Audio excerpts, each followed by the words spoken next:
Hello friend, एक बार फिर से राम राम साराने। तो मैं रश्मि मलिक ब्यूटी फैमिली से आप लोगों का एक बार फिर से बहुत बहुत स्वागत करती हूँ आपके अपने यूट्यूब चैनल परी व्लॉग में। अगर आप चैनल पे न्यू आते हैं, चैनल को सब्सक्राइब कर सकते हैं, वीडियो को लाइक कर सकते हैं, अगर वीडियो अच्छी लगे तो वीडियो को शेयर कर सकते हैं। तो फ्रेंड्स, आज की वीडियो में हम बात करने जा रहे हैं आज का रिएक्शन देंगे एक नए ब्लॉगर के ऊपर, ठीक है। तो आज का रिएक्शन, पहले मेरे पास 3-4 बार इस चीज़ को लेकर कमेंट आ चुके हैं काफ़ी सारे कि दीदी आप सिमू रावत के ऊपर रिएक्शन दें, आप सिमू रावत के ऊपर रिएक्शन दें। लेकिन मैंने रिएक्शन नहीं दिया सिमू रावत के ऊपर, क्योंकि मैं अच्छे जानती नहीं थी कुछ भी उनके बारे में। तो रिएक्शन भी जब दिया जाता है जब उनके बारे में फुल नॉलेज हो, फुल जानते हो। तो आज की वीडियो में हम रिएक्शन देने वाले हैं सिमू रावत के ऊपर। तो सिमू रावत जो हैं उत्तराखंड के देहरादून में रहती हैं। उनके हस्बैंड भी फौजी हैं और उनकी भी लव मैरिज हुई थी। तो सिमू रावत को सब जानते होंगे। तो मुझे उनकी एक बात सबसे ज़्यादा पसंद आती है, बिल्कुल एक्यूरेट मुंह पे बोल देना जो कुछ है। मन ऐसा नहीं कि जो मुंह पे कुछ और है और पीछे से कुछ और है। नहीं, जो कुछ मुंह पे है वही पीछे है, जो कुछ पीछे है वही मुंह पर है। तो सबसे पहले तो बात ये करते हैं कि सिमू रावत के ऊपर को बहुत ज़्यादा ट्रोल किया जाता है इस चीज़ को लेकर कि वो अपने मायके में रहती है, वो अपने मायके में रहती हैं। तो मैं एक बात बोलना चाहती हूँ मायके वालों को, जो बोलते हैं ना कि ये तो अपने मायके में रहती है, परमानेंट अपने मायके में रहती है। अगर किसी का मायका पास में है तो उसको जाने में क्या प्रॉब्लम है? या फिर अगर लड़की की शादी हो गई तो फिर उसके बाद उसका मायके से कोई लेना देना नहीं रहता, या फिर सब ससुराल में ही रहे। यार, हम जैसे लोगों की थोड़ी मजबूरी होती है कि हम लोग नहीं जा पाते अपने मायके जल्दी जल्दी, क्योंकि हमारा मायका दूर है। अगर हमारा मायका पास होता तो हम भी जल्दी जल्दी जाते। और अगर सिम्बू अपने मायके में जाती है, कुछ भी प्रॉब्लम हो या उसका मायका बहुत पास में है, वो स्कूटी लेकर चली जाती है, तो इसमें प्रॉब्लम क्या है? ऐसा थोड़ा ना होता है कि अगर लड़की की शादी हो गई है तो फिर उसका मायके से कनेक्शन खत्म ही हो जाए, वो मायके में जाए ना, फिर ससुराल वालों की करती रहे। अरे, वो भी उस लड़की के माँ बाप हैं। वो माँ बाप हैं जिन्होंने अपनी बच्ची को पैदा होने से इतना बड़ा तक किया कि दूसरे को घर भेज दिया।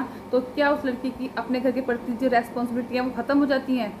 या फिर मायके की जो रेस्पॉन्सिबिलिटी जाती हैं वो सिर्फ भाइयों की रह जाती हैं? नहीं रहती ना। वो ज़माना बहुत पीछे चला गया, ठीक है।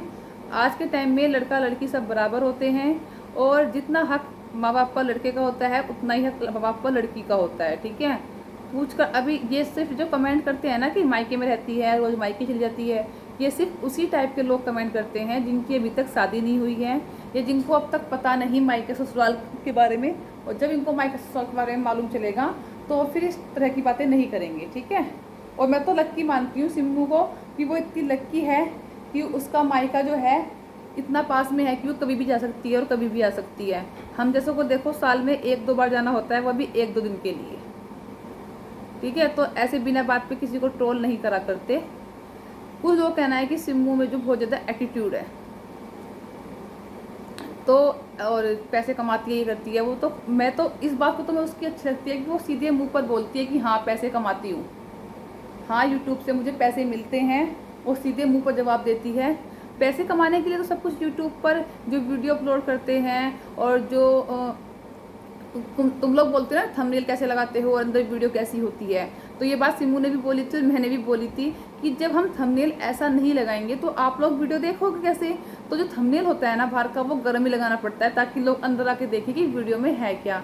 क्योंकि जो भी कोई यूट्यूब पर वीडियो बनाता है ना, वो सिर्फ व्यूज़ के लिए ही बनाता है, क्योंकि व्यूज़ के अकॉर्डिंग ही लोगों को पैसे मिलते हैं। और पैसों की ज़रूरत किसको नहीं होती आज के टाइम में, चाहे कोई कितना करोड़पति हो, अरबपति हो, पैसों की ज़रूरत सबको होती है। कहते हैं ना, बाप बड़ा ना भैया, सबसे बड़ा रुपया। मैंने ये वाली बात जब तारा के ऊपर बोली, फिर कहेंगे तारा को ले आई बीच में। मुझे पता है कुछ बोलेंगे, फिर बोलेंगे कि तारा को ले आई बीच में। तो देखो, तारा की जब बात कोई आती है किसी को एग्जाम्पल देने की, तो तारा को तो बीच में लाना ही पड़ता है। तो वही वाली बात आ गई ना तारा वाली, की तारा की सास काम करती रहती है, तारा कुछ करती नहीं है, तारा को कुछ बोलती नहीं है। तो भाई तारा मंथली के पैसे कमाती है, 50 से 60 हज़ार रुपये, 70 हज़ार रुपये तो उसकी सैलरी आती है। तो किससे? सिर्फ एक फ़ोन को हाथ में लेने से। तो उसकी सास क्यों बोलेगी उसको कि काम कर?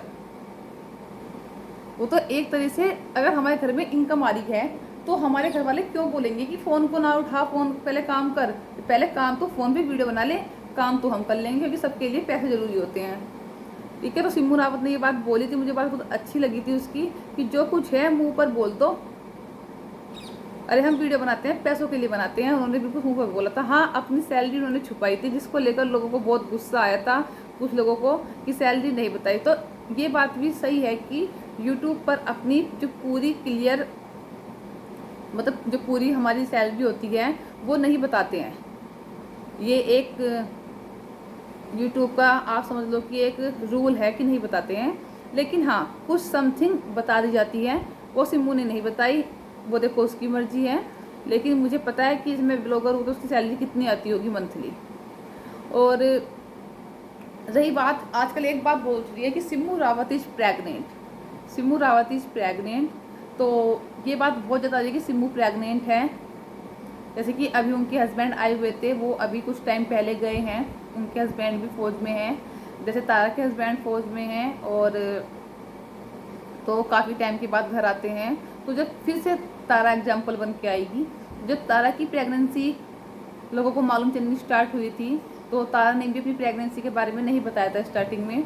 और तारा ही नहीं, कोई भी ब्लॉगर अपनी स्टार्टिंग की प्रेगनेंसी नहीं शेयर करता है आफ्टर 3 मंथ, क्योंकि ये बड़े बुजुर्ग कहते हैं कि ये बताना भी नहीं चाहिए शुरू के 2-3 महीने, क्योंकि शुरू के जो 3 महीने होते हैं ना, वो बहुत ज़्यादा रिस्की होते हैं।